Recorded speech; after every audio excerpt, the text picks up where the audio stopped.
संकष्टी चतुर्थी दिनी दौलतगडावर सापडली पुरातन गणेश मूर्ती।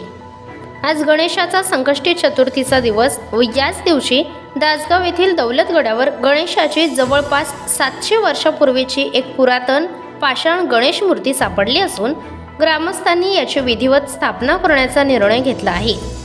ऐतिहासिक महाड तालुक्यातील परिसरात आजही असंख्य पुरातन वास्तू व वस्तू सापडतात।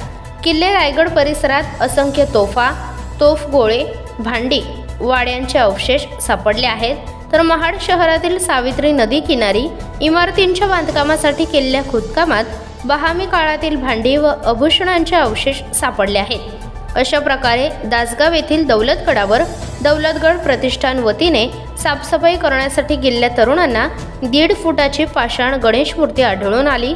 सदर मूर्तीचे इतिहास तज्ज्ञ प्राध्यापक अंजय धनावडे यांनी पाहणी केली असता साधारण 14व्या शतकातील शिलाहार राजवंशातील शिल्पशैलीचा प्रभाव असलेली डाव्या सोंडेची चतुर्भुज पाषाण मूर्ती असून ग्रामस्थांच्या वतीने या गणेश मूर्तीची विधिवत स्थापना करणार असल्याचे सांगण्यात आले आहे। तसेच दौलतगडावर पुरातन विभागाकडून संशोधन होण्याची मागणी होत आहे।